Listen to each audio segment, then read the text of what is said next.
So సృష్టికర్త creator 7. So ఈరోజుతో ముగించేద్దాం. యిర్మీయా 32 అధ్యాయము 17 వచనంలో, యెహోవా ప్రభువ సైన్యములకు అధిపతి అగు యెహోవా అను పేరు వహించువాడా. సో ఆయనకున్న ఇంకొక పేరు సైన్యములకు అధిపతి అగు. సో భూమి పరలోకంలో కొన్ని లక్షల కోట్ల దేవదూతలు ఉన్నాయి. ఆ దేవదూతలన్నిటిని కూడా దేవుడి కంట్రోల్లోనే ఉన్నాయి. ఆయన ఆ సైన్యానికి అధిపతి, భూమికి అధిపతి ఆయనే, పరలోకానికి అధిపతి ఆయనే, ఆకాశానికి అధిపతి ఆయనే, సముద్రాలకు, సెలయేర్లకు, జంతువులకు, సమస్త జీవకోటికి, జీవరాశులకు అన్నిటికి కూడా ఆయనే అధిపతి.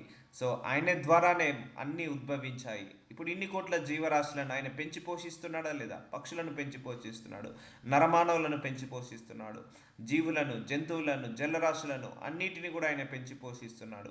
సో గాలి ఆయన హ్యాండ్ ఓవర్లోనే ఉంది, భూమి ఆయన హ్యాండ్ ఓవర్లోనే ఉంది, ఆకాశము, పరలోకము, పరలోకంలో ఉన్న దేవదూతలు, ఆకాశంలో ఉన్న సమూహాలు, సూర్యచంద్ర నక్షత్రాలు, భూమిపైన ఉన్న ప్రతి జీవరాశి, సముద్రంలో ఉన్న ప్రతి జలరాశి, ఆకాశంలో ఎగిరే పక్షులు, సమస్తము ఆయనే సృష్టించాడు. ఆయన కంట్రోల్లో ఉంది. వర్షాలు ఆయన కంట్రోల్లోనే ఉన్నాయి. సో అన్నీ కూడా, వడగళ్ళు, వర్షాలు, ఎండలు, సమయాలు, కాలాలు అన్నీ ఆయన కంట్రోల్లోనే ఉన్నాయి. ఈ సృష్టిని సృష్టించి ఆయన ఆధీనంలో పెట్టుకున్నాడు. సైన్యములకు అధిపతి యెహోవాని ఆయనకు పేరు. శూరుడా, మహాదేవ, నీ అధిక బలము చేత చాచిన బాహువు చేతను భూమి ఆకాశములను సృజించితివి. నీకు అసాధ్యమైనది ఏదీ లేదు. సో మనం ప్రార్థించేటప్పుడు ఇవన్నీ కూడా వాడాలండి. అందుకే మనం స్తుతించడం చాలా ఇంపార్టెంట్. స్తుతించేటప్పుడు మహాదేవ, శూరుడా, సైన్యములకు అధిపతి యగు దేవ, భూమి ఆకాశాలను సృజించిన దేవ, నీకు అసాధ్యమైనది ఏది లేదు నాయన, సమస్తము సాధ్యం. సో ఇలా మెడిటేట్ చేయాలి, మనం దేవుడిది స్తుతించాలి. సో ఆయన సృష్టికర్త. నువ్వు సృష్టికర్తను పూజిస్తున్నావు, సృష్టికర్తను పొగుడుతున్నావు, సృష్టికర్తను స్తోత్రిస్తున్నావు. సో అది మనకే మంచిది. అది అలా మనం ఎప్పుడు కూడా దేవుని స్తుతించి ఆరాధించాలి ఎల్లప్పుడూ కూడా. సో ఈ వాక్యాలు గుర్తుపెట్టుకోవాలి. మహాదేవుడవు, శూరుడవు, సైన్యములకు అధిపతి అగు దేవ, ఇవన్నీ ఆయనకున్న పేర్లు. ఈ పేర్లను బట్టి మనము అందరినీ, ఆయన సృజించిన దేవుడు, సృష్టికర్తవు నాయన అని ఇలా మనం ఎప్పుడు కూడా ఆయనను స్తుతించాలి. ఆయన మూలమున, ఆయన ద్వారాన, ఆయన నిమిత్తము సమస్తము కలిగి ఉన్నవి. చూసారా అండి? Is a creator for everything. ఆయన కోసం నిర్మించుకున్నాడు. సో ఆయన మూలమున, ఆయన ద్వారాన, ఆయన నిమిత్తము సమస్తము కలిగి ఉన్నది. యుగ యుగముల వరకు ఆయనకు మహిమ కలుగును గాక. ఈ భూమి పుట్టక ముందు నుంచి, కొన్ని వేల లక్షల సంవత్సరాల క్రితం నుంచి ఆయన యుగ యుగముల నుంచి ఉన్నవాడు, యుగ యుగములను ఉండబోయేవాడు. ఈ భూమి గతించిపోతుంది, ఆకాశం గతించిపోతుంది, ఈ భూలోకమంతా ఆగిపోయినా మళ్ళీ ఆయన మాత్రం ఆగిపోడు. So there is no end for God. దేవుడికి అనేది ముగింపు అనేది లేదండి. సో ఆయనే యుగ యుగముల వరకు ఉంటాడు. సో ఈ భూమి మనం ఏదైతే చూస్తున్నామో, ఏదైతే సృష్టించబడిందో, ఇదంతా కూడా ఆయన మూలంగానే వచ్చింది. ఆయన ద్వారానే మనము కూడా, ఆయన ద్వారా, ఆయన మూలంగా, ఆయన ద్వారా, ఆయన నిమిత్తము మనం కూడా కలిగి ఉన్నాము. సో మనందరము దేవుడికి కలిగి ఉన్నాము. ఈరోజు ఈ దేవుణ్ణి ఆరాధిస్తున్నాము, స్తుతిస్తున్నాము. మన ద్వారా ఆయన మహిమ పొందుకుంటున్నాడు. సో ఆయన కోసము, ఆయన చిత్త ప్రకారం మనల్ని తయారు చేసుకున్నాడు. ఆయన చిత్త ప్రకారము సర్వాన్ని తయారు చేసుకున్నాడు. ఆయన ఉద్దేశ ప్రకారం సర్వాన్ని తయారు చేసుకున్నాడు. సో మనందరం కూడా ఆయన ద్వారానే వచ్చాము, ఆయన మూలం ద్వారానే వచ్చాము, ఆయన నిమిత్తమే మనందరం కలిగి ఉన్నాము. కాబట్టి మన ద్వారా దేవుడు మహిమ పొందుకోవాలి, మన ద్వారా దేవుడు ఘనత పొందుకోవాలి. సో మనందరం కూడా అందుకే దేవుని ఎక్కువసేపు ఆరాధించండి, ఎక్కువసేపు స్తుతించండి, ఎక్కువసేపు వాక్యం చదువుకోండి, ఎక్కువసేపు ప్రార్థించండి. టైం దొరికినప్పుడల్లా కూడా ప్రార్థనలో గడపండి, సృష్టికర్తతో ఎక్కువసేపు గడపండి. So is the creator, is our father, is our God, is our creator, is our supplier for all our needs, is our doctor, is our mentor, is our teacher, is our guide, is our protector, is our redeemer, is everything for us. మనందరికీ ఆయనే, సమస్తము ఆయనే. తల్లి అయినా ఆయనే, తండ్రి అయినా ఆయనే, సహోదరుడైన ఆయనే, గురువైన ఆయనే, దేవుడైన ఆయనే. సో సమస్తము ఆయనే. మనకు కావలసినప్పుడు, అవసరాలు ఉన్నప్పుడు అవసరాలు తీర్చే ఆదరణకర్త ఆయనే. సో సమస్తము ఆయన ద్వారానే వచ్చాయి. సో అందుకే మనము ఆయనను వదిలేసి లోకాన్ని పట్టుకున్నాము. కానీ ఇప్పుడు లోకాన్ని వదిలేసి ఆయనను పట్టుకోవాలి. దేవుడు ఆత్మ గనుక ఆయనను ఆరాధించువారు ఆత్మతోను సత్యంతోనూ ఆరాధింపవలను. యోహాను సువార్త 4:24. సో దేవుడు ఒకటే అండి, ఆయన సర్వాన్ని మొత్తం సృష్టించాడు. ఆయన ఆత్మస్వరూపి. సో ఆత్మ గనుక మనం కూడా ఆత్మతో, సత్యముతో ఆరాధించాలి ఆయనను ఎప్పుడు కూడా. అందుకే ఈ దేవుణ్ణి తెలుసుకోవాలంటే ఆయన ఆత్మ ఉంటేనే కానీ తెలుసుకోలేము. ఆ పరిశుద్ధాత్మ శక్తి ఉంటే కానీ, ఆ పరిశుద్ధాత్మ సహాయం ఉంటే కానీ మనం తెలుసుకోలేము. అందుకే దేవుడు ఆత్మ, ఆయనకు రూపం అంటూ లేదు, మన క్రియేటర్కి రూపం అంటూ లేదు. సో ఆయన ఒక ఆత్మతో ఉన్నాడు, వెలుగుతో ఉన్నాడు, వెలుగు సంబంధి, ఆత్మ సంబంధి దేవుడు. సో అందుకే ఆయనను ఆరాధించాలన్నా, ఆయనను పూజించాలన్నా, ఆయనను తెలుసుకోవాలన్నా, ఆయన వాక్యం చదవాలన్నా, ఆయన వాక్యం బోధించాలన్నా, ఆయన వాక్యం అర్థం చేసుకోవాలన్నా, ప్రార్థించాలన్నా, సో ఇవన్నీ కూడా చేయాలంటే కేవలము ఆత్మ ద్వారానే సాధ్యము. ఆ ఆత్మను మన లోపల పెట్టించి దేవుడు ఎవరో బయలుపరుచుకున్నాడు మనందరికీ కూడా. ఆ ఆత్మ వల్లనే మనం వాక్యం వినగలుగుతున్నాము. ఆ వాక్యం వల్ల, ఆ ఆత్మ వల్లనే మన వాక్యము బోధించగలుగుతున్నాము. ఆయన గురించి బయలుపరుచుకుంటున్నాడు ఆ ఆత్మను మన లోపల పట్టి. ఎవరి లోపల పరిశుద్ధాత్మ దేవుడు ఉండాడో వాళ్ళు ఈ వాక్యం వినలేరు. ఎవరైతే పరిశుద్ధాత్మ దేవుడు సహాయం లేకపోతే ఈ వాక్యాన్ని బోధించలేరు. పరిశుద్ధాత్మ దేవుడు మనసులో లేకపోతే, శరీరంలో లేకపోతే వాళ్ళు యేసయ్యను ఒప్పుకోలేరు. ఇతనే క్రియేటర్ అని ఒప్పుకోలేరు, సృష్టికర్త అని ఒప్పుకోలేరు, రక్షకుడు అని ఒప్పుకోలేరు. సో ఆయన ఆత్మస్వరూపి గనక ఆ ఆత్మను మన లోపల పెట్టి ఆయనను బయలుపరుచుకుంటున్నాడు ఆత్మ ద్వారా. ఆ ఆత్మ ద్వారా ఆయన సంగతులన్నిటిని కూడా చెప్పుకుంటున్నాడు. ఆయన సంగతులన్నిటిని కూడా మనందరికీ కూడా ఆత్మ రూపంలో బయలుపరుస్తున్నాడు. సో అందుకే దేవుడికి ఒక రూపం అంటూ లేదండి. సో ఆయన ఆత్మస్వరూపి. ఆయనను ఆరాధించేవారు ఆత్మతో సత్యంతో ఆరాధింపాలి. సో అందుకే మనము పరిశుద్ధాత్మతో నిండుకుంటున్నాము. అందుకే దేవుడు మనందరికీ ఒక వరాన్ని ఉచితంగా ఇచ్చేశాడు. పరిశుద్ధాత్మ అనే వరాన్ని ఇచ్చాడు. ఆ వరాన్ని ఇచ్చేసి మనల్ని, ఆ దేవుణ్ణి తెలుసుకునే కృపను మనకు అనుగ్రహించాడు. సో ఇప్పుడు చాలామంది 800 కోట్ల జనాభాలో ఎంతమంది తెలుసుకున్నారు, ఎంతమంది ఇంకా అనేక మంది దేవుణ్ణి తెలుసుకోలేదు. వాళ్ళందరూ తెలుసుకోవాలంటే దేవుడు వాళ్ళకు ఒక ఆత్మనివ్వాలి. అప్పుడే వాళ్ళందరూ తెలుసుకోగలుగుతారు. ఎందుకంటే ఆయన ఆత్మస్వరూపి కాబట్టి. అందుకే శరీర సంబంధులు ఈ దేవుణ్ణి గ్రహించలేరు. శరీర సంబంధులు ఈ దేవుడి దగ్గరికి రాలేరు. ఎందుకంటే ఆయన ఆత్మ కాబట్టి. ఆయనను తెలుసుకోవాలంటే మనందరం కూడా ఆత్మతో నిండుకోవాలి. ఆత్మతో మనము ఆపరేట్ కావాలి. అప్పుడే మనం ఈ దేవుణ్ణి గొప్పగా తెలుసుకోగలుగుతాము. యోషయా 40:28 నీకు తెలియలేదా, నీవు వినలేదా, భూదిగమంతులను సృజించిన యెహోవా నిత్యుడగు దేవుడు. చూసారా, భూదిగమంతులు. సో ఈ ఎండ్ ఆఫ్ ది ఎర్త్ అనేది ఎలా ఎండ్ ఉందో తెలుసు. ఆ దిగమంతుల వరకు యెహోవా నిత్యుడగు దేవుడు. ఆయన సొమ్మసిల్లడు, అలయడు. ఆయన జ్ఞానమును శోధించుట అసాధ్యము. చూసారా అండి, ఈ సర్వాన్ని సృష్టించిన సర్వసృష్టికర్త ఎప్పుడు కూడా ఆయన అలసిపోడు, ఎప్పుడు కూడా ఆయన సొలసిపోడు. So always be energetic. So ఎప్పుడు కూడా ఆయన జ్ఞానమును శోధించుట అసాధ్యం. ఆయన జ్ఞానాన్ని మనము ఎస్టిమేట్ చేయలేము. మన ఊహకందని జ్ఞానము ఆయన దగ్గర ఉంది. మన ఊహకందని శక్తి ఆయనకు దగ్గర ఉంది. సో మనం కేవలం నరమాత్రులమే. ఆయన ముందు మనం నథింగ్. అందుకే నేను చెప్పాను, నమ్మండి దేవుణ్ణి, ఆయన ప్రణాళికను నమ్మండి, ఆయన చిత్తాన్ని నమ్మండి. ఆయన జ్ఞానం ముందు మన జ్ఞానం ఎంత, ఆయన ఉద్దేశాల ముందు మన ఉద్దేశాలు ఎంత, ఆయన తలంపుల ముందు మన తలంపులు ఎంత, ఆయన ఆలోచనల ముందు మన ఆలోచనలు ఎంత. సమస్తము ఆయన ద్వారానే వచ్చిన ఈ దేవుడు మనం కలిగి ఉన్నాము. అందుకే you should surrender to this God blindly. దేవుడికి నువ్వు లాజిక్స్ అప్లై చేయకు దేవుడి విషయంలో. నీ ఐక్యూని వాడకు దేవుడి విషయంలో. నీ క్వాలిఫికేషన్ని, నీ ఎడ్యుకేషన్ని వాడకు దేవుడి విషయంలో. Just surrender your self to God. ఆయన జ్ఞానము మన మహాజ్ఞాని. మనం ఎస్టిమేట్ చేయలేము, ఆయనను రీచ్ కాలేము.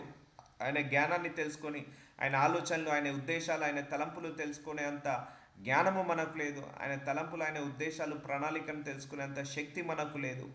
కాబట్టి you should surrender your self to God. కంప్లీట్గా సరెండర్ అయిపోండి. ఆయనను ట్రస్ట్ చేయండి. అయ్యా, నేను నీ ప్రణాళికను నమ్ముతున్నాను. నా పట్ల నువ్వు ఏ ప్రణాళిక కలిగి ఉన్నావో, ఏ ఉద్దేశం కలిగి ఉన్నావో, ఏ తలంపు కలిగి ఉన్నావో వాటన్నిటిని నేను నమ్ముతున్నాను అయ్యా. I'm surrendering my self to you and నన్ను నీ చిత్త ప్రకారం నడిపించమని ప్రార్థించుకోండి. సో ఆయన భూదిగమంతులను సృజించాడు. సో మనల్ని కూడా సృజించింది ఆయనే.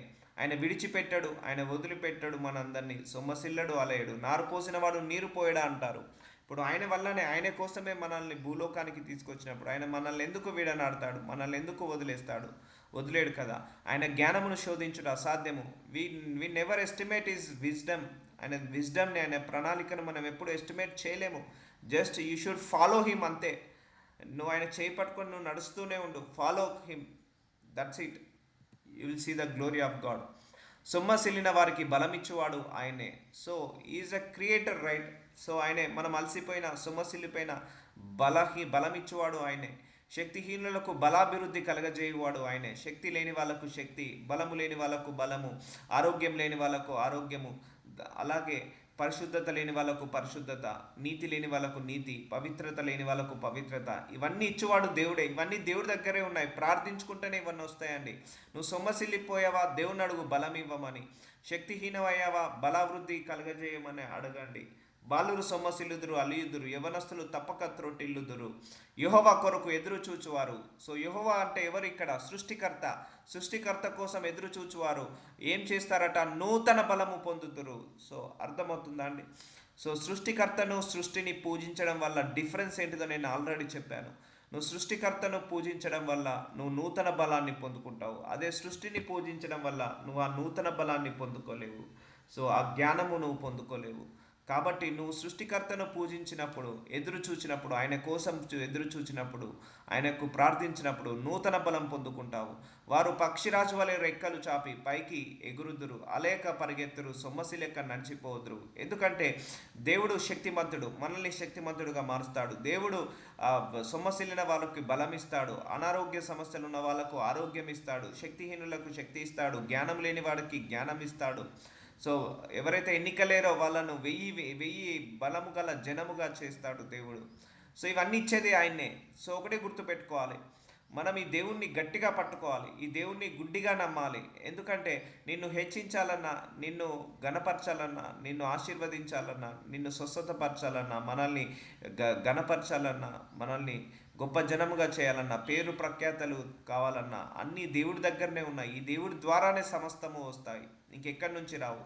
గర్భఫలం రావాలన్నా ఈ దేవుడి దగ్గర నుంచే, అలాగే మ్యారేజ్ కావాలన్నా ఈ దేవుడి దగ్గర నుంచే. సకల ఐశ్వర్యము, సకల ఆశీర్వాదాలు, సకల వరాలు, సకల ఆత్మవరాలు, ఆత్మఫలాలు అన్నీ దేవుడి దగ్గర నుంచే వస్తాయి. దేవుడు ఇస్తేనే వస్తాయి, దేవుడు ఇవ్వకపోతే మనకు ఏది రాదు. కాబట్టి యెహోవా కొరకు ఎదురు చూచువారు నూతన బలం పొందుదురు. సృష్టికర్త కోసం ఎదురు చూచే వాళ్ళందరూ కూడా నూతన బలాన్ని పొందుతారు. సో నేను చెప్పాను, మనందరము దేవుడి యొక్క కృపలో ఉన్నామని. అందుకే ఇప్పుడు చాలామంది సృష్టిని పూజించే వరకే ఆగిపోయారు. ఆ సృష్టికర్తను తెలుసుకునే జ్ఞానము, ఆ సృష్టికర్తను తెలుసుకునే శక్తి, ఆ సృష్టికర్తను తెలుసుకునే ఆ యొక్క ఇంటెన్షన్ చాలామందికి లేదు. బట్ మనందరికి కూడా సృష్టికర్తను తెలుసుకునే వరకు వచ్చాము. సో సృష్టిని పూజించడం ఆపేసి సృష్టికర్తను పూజించడం వరకు వచ్చేసాము. సో దీని తర్వాత ఇంకా ఏమీ లేదు మనకు.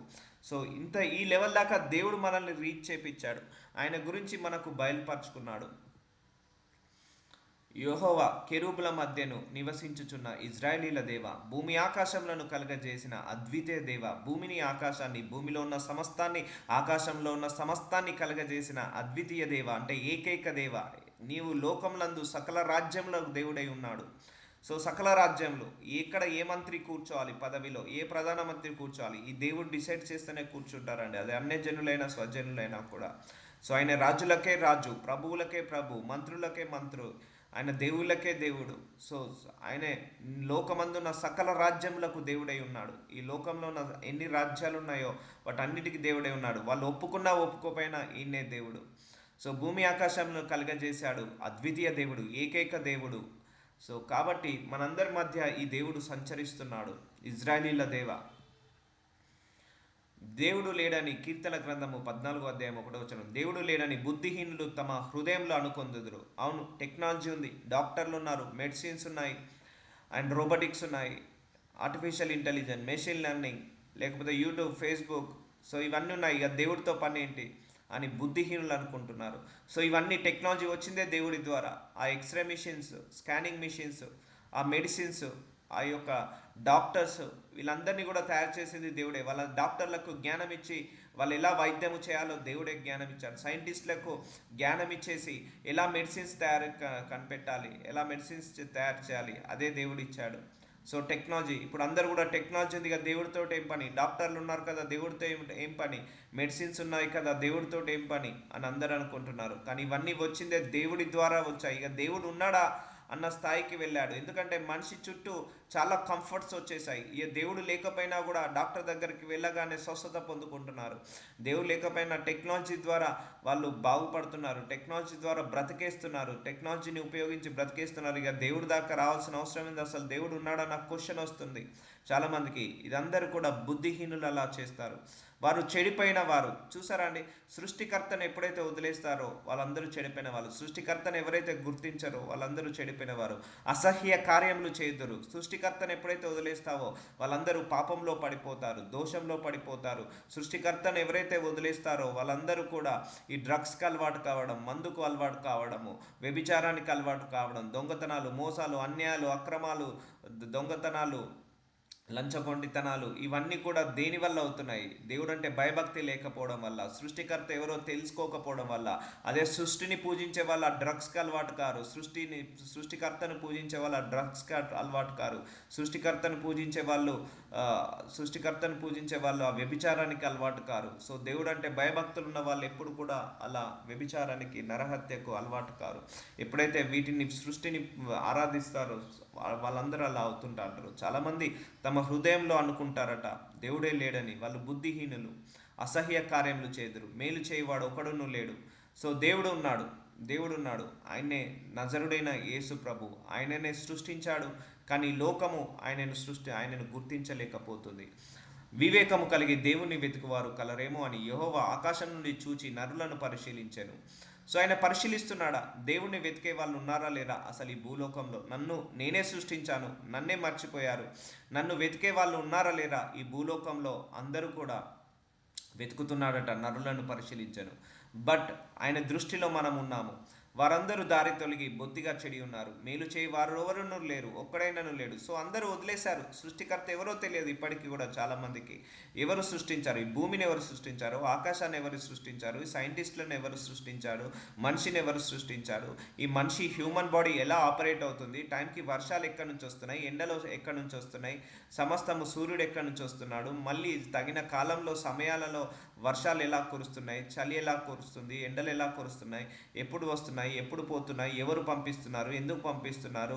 అండ్ భూమిలో విత్తనం వేయగానే ఎలా మొలకెత్తుతుంది? మనిషికి శరీరంలో ఎలా క్రియేట్ చేయబడింది మనిషి శరీరము? భూమికి ఆకర్షణ గుణం ఎవరు ఇచ్చారు? ఆకాశానికి ఎవరు ఆ తత్వాన్ని పెట్టారు? ఆకాశంలో సూర్యుని ఎవరు నిలబెట్టారు? చంద్రుని ఎవరిని నిలబెట్టారు? నక్షత్రాలను ఎవరు నిలబెట్టారు? Nobody knows. చాలామంది ఏదో బ్రతికేస్తున్నారు. టైంకి సూర్యుడు వస్తుంది, కానీ దాన్ని పంపించేది ఎవరు? ఆ సూర్యకిరణాలను పంపించేది ఎవరు? సో అందరూ కూడా ఆకాశం నుండి చూచి నరులను పరిశీలిస్తున్నారు, బొత్తిగా చెడిపోయి ఉన్నారు, ఒక్కడూ లేరు, దేవుని వెతికే వాళ్ళు ఎవరు కూడా లేరు అని అంటున్నాడు. కీర్తన గ్రంథము 14:4 యెహోవాకు ప్రార్థన చేయక ఆహారం మింగునట్లు నా ప్రజలను మింగు. పాపము చేయువారికి అందరికీ తెలివి లేదా? పాపము చేయవారు బహుగా భయపడుతురు. సో దేవుడు అంటే భయభక్తి లేనప్పుడు పాపంలో పడతారు. అందుకే సృష్టికర్తను తెలుసుకున్నప్పుడు ఆ భయభక్తులు కలిగి ఉంటారు. సృష్టికర్తను తెలుసుకున్నప్పుడు వాళ్ళు తప్పులు పొరపాట్లు చేయకుండా, పాపంలో పడిపోకుండా దేవుడు ఆపుకుంటాడు. అందుకే సృష్టిని పూజించడం ఆపేసి సృష్టికర్తను పూజించడం మొదలు పెట్టాలి. సృష్టిని స్తుతించడం ఆపేసి సృష్టికర్తను స్తుతించడం, ఆరాధించడం మొదలు పెట్టాలి. ఎందుకంటే సృష్టి పవిత్రంగా లేదు, అపవిత్రం అయిపోయింది. అపవిత్రతను పూజిస్తే మనం కూడా అపవిత్రం అయిపోతాము. సో అలాగే సృష్టికర్త ఎప్పుడు అపవిత్రుడు కాడండి, సృష్టికర్త ఎప్పుడు కూడా అపరిశుద్ధుడు కాడండి. ఆయన ఎప్పుడు కూడా శుద్ధుడే. ఆయనను పూజిస్తే మనం కూడా శుద్ధుడమవుతాం, పరిశుద్ధులమవుతాము. ఆయనను పూజిస్తే, ఆరాధిస్తే మనం కూడా నీతిమంతులమవుతాము, మనం కూడా పవిత్రులమవుతాము. సో కాబట్టి we are in the right track. నేను అదే చెప్తున్నాను, మనందరికీ దేవుడి యొక్క మహాకృప ఉంది. సో మనందరం సృష్టిని పూజించడము ఆపేసి సృష్టికర్తను పూజించే లెవెల్కి మనందరము రీచ్ అయ్యాము. ఆ లెవెల్లో మనందరము రీచ్ అయ్యాము. కీర్తన గ్రంథము 14:5 ఎందుకనగా దేవుడు నీతిమంతుల సంతానం నా పక్షం ఉన్నాడు. సో మన దేవుడు నీతిమంతుడు, పరిశుద్ధుడు. సో ఎవరైతే ఈ దేవుణ్ణి పూజిస్తారో వాళ్ళందరూ కూడా రక్షించబడతారు. ఆపదలు రావని నేను చెప్పాను, వస్తాయి. వచ్చినప్పుడు ఆయన రక్షించబడతాము. కష్టాలు రావని నేను చెప్పాను, వచ్చినప్పుడు అవి మనము రక్షించబడతాము ఈ దేవుడి చేత. ఎందుకంటే నువ్వు పూజిస్తున్నది నీతిమంతుడు కనుక నువ్వు కూడా నీతిమంతుడుగా మారుతావు. పూజిస్తున్నది పరిశుద్ధుడు కనుక బై డిఫాల్ట్గా నువ్వు కూడా పరిశుద్ధుడుగా మారుతావు. నువ్వు పొగుడుతున్నది పవిత్రుడు కనుక నువ్వు కూడా పవిత్రుడుగా మారుతావు. సో ఆయన నీతిమంతుల సంతాన పక్షంన ఉన్నవాడు. బాధపడు వారి ఆలోచనను మీరు తృణీకరించుదురు. ఆయనను యెహోవా వారు ఆశ్రమై ఉన్నాడు. సో మనందరం కూడా ఈ దేవుని ఆశ్రయిస్తున్నాము, ఆయనను ఆరాధిస్తున్నాము, పూజిస్తున్నాము. సృష్టికర్త ఎవరో తెలుసుకున్నాము. మనందరినీ కూడా ఆయనే పరలోకానికి తీసుకెళ్ళి ఇప్పుడంతా భూలోకానంతా మనల్ని ఏలుతున్నాడు. తర్వాత పరలోకంలో కూడా మనల్ని ఏలే దేవుడు ఆయన్నే. అక్కడ కోట్లాది కోట్లాది దేవదూతలు ఉన్నాయి, దేవదూతల సమూహం ఉంది. ఎన్నో వింతలు, ఎంతో విశేషాలు ఆకాశంలో ఉన్నాయి, పరలోకంలో ఉన్నాయి, భూమిలో ఉన్నాయి. ఎన్నో వింతలు ఆయన సృష్టించాడు. సో సమస్తం ఆయన సృష్టిని మనం 0.1% కూడా చూడలేదు చెప్పాలంటే. సో ఒకటి యోహాను 4:8 దేవుడు ప్రేమస్వరూపి, ప్రేమ లేనివాడు దేవుణ్ణి ఎరగడు. సో ఆయన ప్రేమస్వరూపి, ఆయన వాక్యస్వరూపి, ప్రేమస్వరూపి. సో ప్రేమ లేనివాడు దేవుణ్ణి చూడలేరు. ఇప్పుడు నువ్వు దేవుణ్ణి పూజిస్తున్నావు, నీ లోపల ప్రేమ లేదు, నీ లోపల అంతా ద్వేషం ఉంది. సో అప్పుడు దేవుని నువ్వు చూడలేదు, దేవుడి యొక్క ప్రత్యక్షం చూడలేవు. నీ లోపమంతా ప్రేమతో నిండుకున్నావు, అప్పుడు నువ్వు దేవుణ్ణి చూడగలుగుతావు. సో ఆయనకున్న ఇంకొక పేరేంటిది? ప్రేమస్వరూపి. సో మనందరిలో కూడా ఎంతో కొంత ప్రేమ ఉంది కదా, ఏదో విషయంలో ఎవరో ఒకరి మీద ప్రేమ ఉంది కదా. ఆ ప్రేమ అనే గుణాన్ని ఆయన మనకి ఇచ్చేశాడు. ఆయన లోపల ఉన్న ప్రేమను మనకు పెట్టాడు. ఆయన లోపల ఉన్న కృపను, కరుణను, దయను, వాత్సల్యాన్ని మనందరికీ పెట్టాడు. కనికరాన్ని మన లోపల పెట్టేశాడు. ఇది ఆయనకున్న లక్షణాలు. ఆ లక్షణాలు మనిషికి కూడా ఇచ్చేశాడండి. కానీ లోకంతో స్నేహం చేసి, ఈ సృష్టితో స్నేహం చేసి మనందరం కూడా మర్చిపోయాము. సో ఎవరి లోపల ప్రేమ అయితే ఉండదో, ద్వేషంతో, పగతో, ప్రతీకారంతో నిండుకుంటారో వాళ్ళందరూ కూడా దేవుణ్ణి చూడలేరు, వాళ్ళందరూ కూడా దేవుడికి దగ్గర కాలేరు. ఎవరి లోపల ప్రేమ అయితే ఉంటుందో వాళ్ళందరూ కూడా దేవుడికి దగ్గర అవుతుంటారు. సో దేవుడు ప్రేమ స్వరూపి. ఎవరి శరీరంలో ప్రేమ అయితే ఉండదో వాడు దేవుణ్ణి ఎరుగడు. నిర్గమకాండం 20:11 6 దినములలో యెహోవా ఆకాశమును, భూమియు, సముద్రమును, వాటిలో సమస్తమును సృజించి. చూసారా, 6 డేస్లలో దేవుడు ఏం చేశాడట? యెహోవా దేవుడు అన్నింటిని సృష్టించాడు. జంతువులను, జీవరాశులను, జలరాశులను, పర్వతాలను, కొండలను, సెలయేర్లను, చెట్లను, పుట్టలను, గుట్టలను, ఆకాశంలో ఎగిరే పక్షులను, సముద్రంలో పాకే జలరాశులను, భూమి మీద పాకే పురుగులను, నడిచే జంతువులను, మానవుణ్ణి, సమస్తాన్ని 6 రోజుల్లో సృజించాడు. 7వ దినమున విశ్రమించెను. అందుచేత యెహోవా విశ్రాంతి దినమున ఆశీర్వదించి దానిని పరిశుద్ధపరచను. అందుకే మన వారానికి ఎన్ని రోజులు? 7 రోజులు పెట్టాడు. 7వ రోజు సండే రోజు మనం రెస్ట్ తీసుకుంటామా లేదా? సో అందుకే ఈ కాన్సెప్ట్ బైబిల్ ద్వారానే వచ్చాయి. వారానికి 7 రోజులు అనే కాన్సెప్ట్. సో దీని ద్వారానే 7వ రోజు ఆదివారము సెలవు తీసుకోవాలన్న కాన్సెప్ట్ దీని ద్వారానే వచ్చాయి. సో కొలస్సీలకు రాసిన 1:17 ఆయన అన్నిటికంటే ముందుగా ఉన్నవాడు, ఆయనే సమస్తాత్మకు ఆధారభూతుడు. సో ఆయన అంటే ఎలా అట? అన్నిటికంటే ముందుగా ఉన్నవాడట. అన్నిటికంటే ముందుగా ఉన్నవాడు, నీకంటే, నాకంటే, ఈ సృష్టి కంటే, అన్నిటికంటే, దేవదూతల కంటే ముందుగా ఉన్నవాడు, దేవుళ్ళ కంటే ముందుగా ఉన్నవాడు, ప్రపంచాల కంటే, రాజ్యాల కంటే, అలాగే సముద్రాలు, పర్వతాల కంటే, ఈ సృష్టిలో మనం ఏదైతే చూస్తున్నామో వాటన్నిటికంటే ముందుగా ఉన్నవాడు, వాటన్నిటికీ సమస్తమునకు ఆధారభూతుడు. ఆయన్నే కారణము, ఆయన్నే రీజన్, ఆయననే మొదలు పెట్టిందే ఆయనే. వీటన్నిటిని సృష్టించడం మొదలు పెట్టిందే ఆయనే. సో సృష్టికర్త. అందుకే you need to know more about your God. నీ దేవుడు ఎవరు అనేది నువ్వు కరెక్ట్గా తెలుసుకోవాలి ఎప్పుడైనా. మనము అసలు ఈ దేవుడు ఎవరు, ఆయన గుణం ఏంటిది, ఆయన లక్షణం ఏంటిది, ఆయన స్వభావం ఏంటిది, ఆయన మనస్సు ఏంటిది, ఆయన మనస్తత్వం ఏంటిది, ఆయన యొక్క ఉద్దేశాలు ఏంటిది, ఆయన యొక్క శక్తి ఏంటిది, ఆయన ఏమి నిర్మించాడు, ఎలా నిర్మించాడు, ఎంతగా నిర్మించాడు. You need to know more about your God. అందుకే నీ బ్రెయిన్ని వాడద్దు. So you should operate your స్పిరిట్ని అడగాలి. మనం దేవుడి యొక్క ఆత్మని అడగాలి. నాకు బయలుపరచు ప్రభు అన్నప్పుడు ఆయన బయలుపరుస్తాడు. ఎందుకంటే మనిషి శక్తితో దేవుణ్ణి మనం కనుగొనలేమండి. మనిషి యొక్క మేధస్సుతో దేవుణ్ణి మనము ఆలోచించలేము, దేవుణ్ణి ఎస్టిమేట్ చేయలేము. మనిషి యొక్క శక్తితో, మనిషి యొక్క జ్ఞానముతో దేవుణ్ణి గ్రహించలేము. మనిషి యొక్క శక్తితో, మనిషి యొక్క జ్ఞానంతో దేవుణ్ణి గ్రహించలేము, దేవుడికి దగ్గర కాలేము. Don't operate your brain when you are speaking to God. Operate your spirit. నీ ఆత్మను ఆపరేట్ చేయించాలి దేవుడితో. ఆపరేట్ చేసేటప్పుడు, దేవుడితో మాట్లాడేటప్పుడు, దేవుడిని తెలుసుకోవాలంటే నీ ఆత్మతోటి ప్రార్థించు, అయ్యా నేను నిన్ను ఇంకా తెలుసుకోవాలని. కానీ బ్రెయిన్తో మనం తెలుసుకోలేము, మనం ఉన్న నేత్రాలతో మనం తెలుసుకోలేము. స్పిరిచువలైజ్ కావాలి దేవుడిని చూడాలంటే. అదొక డిఫరెంట్ వరల్డ్. మనము కొన్ని విషయాలు చూడాలంటే మనకున్న ఈ మేధస్సు, ఈ జ్ఞానము, ఈ కన్నులు సరిపోవు. సో ఆయన అన్నిటికంటే ముందుగా ఉన్నవాడు. ఆయన సమస్తమునకు ఏమై ఉన్నాడు? ఆధారభూతుడై ఉన్నాడు. సో యోహాను సువార్త 1:1 ఆదియందు వాక్యం ఉండను. సో మనం చదువుకుంటున్న వాక్యము దేవుడి ద్వారానే సృష్టించబడిందండి. ఈ వాక్యము ఈ వాక్యాన్ని నువ్వు చదువుతున్నావా? సృష్టికర్తను నువ్వు చదువుతున్నట్టే. సో ఆది అందు మొట్టమొదట ఏముండెనట? వాక్యం ఉండెనట. వాక్యము దేవుని యొద్ద ఉండెను. సో ఈ దేవుడి దగ్గర ఉన్న వాక్యము మనకి ఇచ్చేశాడు. సో ఆయన భూమిని సృష్టించి మనకే ఇచ్చేశాడు. అలాగే ఆకాశాన్ని సృష్టించి మనకు హ్యాండ్ ఓవర్లో పెట్టాడు. భూమి మీద ఉన్న సమస్త జంతువులను మనకే హ్యాండ్ ఓవర్లో పెట్టాడు. అలాగే ఈ దేవుడి దగ్గర వాక్యం ఉంది. ఆ వాక్యాన్ని కూడా మనకి ఇచ్చేశాడు. వాక్యము దేవుని యొద్ద ఉండేను, వాక్యము దేవుడే ఉండేను. సో దేవుడు వేరు కాదు, వాక్యము వేరు కాదు. వాక్యమే దేవుడు, దేవుడే వాక్యము. దేవుడు తలంపుల నుంచి పుట్టింది వాక్యము, దేవుడి ఆలోచనల నుంచి పుట్టింది వాక్యము. దేవుడి యొక్క మనస్సు ఏంటిదో తెలుస్తుంది ఈ వాక్యము. దేవుడి యొక్క ఉద్దేశాలు, దేవుడి యొక్క ఆలోచించే విధానము, ఆయన తత్వము, ఆయన మనస్తత్వము అన్నీ కూడా ఆయన గురించి బయలుపరచబడింది ఈ వాక్యము. అందుకే వాక్యాన్ని చదువుతున్నావా? దేవుని చదువుతున్నట్టే. వాక్యాన్ని అర్థం చేసుకుంటున్నావా? దేవుని అర్థం చేసుకున్నట్టే. వాక్యానుసారంగా బ్రతుకుతున్నావా? దేవుడికి ఇష్టానుసారంగా బ్రతుకుతున్నట్టే. వాక్యాన్ని రిజెక్ట్ చేసావా? దేవుని రిజెక్ట్ చేస్తున్నట్టే. వాక్యమే దేవుడు, దేవుడే వాక్యము. వాక్యాన్ని మనం ఎప్పుడు వేరు చేయలేము, దేవుడి నుంచి మనం వేరు చేయలేము. కాబట్టి ఈ యొక్క వాక్యము ఆది యందు వాక్యం ఉండెను. సో ఈ వాక్యం కూడా దేవుడి ద్వారానే సృష్టించబడింది. సో దేవుడు సృష్టించిన సృష్టిలో వాక్యము కూడా ఆయన సృష్టించిందే. కాబట్టి ఆ వాక్యాన్ని నీ చేతికి ఇచ్చేశాడు దేవుడు. ఆయన ఆది అందు దేవుని యొద్ద ఉండేను. సో చూసారా, మొట్టమొదటి నుంచి యేసుప్రభు వారు ఆయన దగ్గర ఉండేది. సమస్తము ఆయన మూలముగా కలిగాను. సో ఈ వాక్యము కూడా ఆయన మూలంగానే కలిగిందండి. ఈ వాక్యము కూడా ఆయన ద్వారానే, ఆయన మూలంగానే కలిగింది. అలాంటి వాక్యాన్ని నువ్వు రోజు వింటున్నావు. అలాంటి వాక్యాన్ని మనం రోజు చదువుకుంటున్నాం. ధన్యత, దేవుడిచ్చిన కృప. ఈ వాక్యాన్ని సృష్టించింది కూడా ఆయనే. కలిగి ఉన్నది ఏది ఆయన లేకుండా కలగలేదు. చూసారా అండి, కలిగి ఉన్నది ఏది ఆయన లేకుండా కలగలేదు. సమస్తము నువ్వు చదివే వాక్యము ఆయన ద్వారానే, ఆ దేవదూతలు ఆయన ద్వారానే, నువ్వు వాడే ప్రతి టెక్నాలజీ కూడా ఆయన ద్వారానే. మనం అనుకుంటున్నాం టెక్నాలజీ మనిషి కనిపెట్టాడని. ఆ మనిషికి జ్ఞానం ఇచ్చింది ఆయనే. ఆ మెడిసిన్స్కి జ్ఞానం కలిగి ఇచ్చింది ఆయనే. ఆ డాక్టర్లు ఎలా ఆపరేషన్ చేయాలి ఆ జ్ఞానం ఇచ్చింది ఆయనే.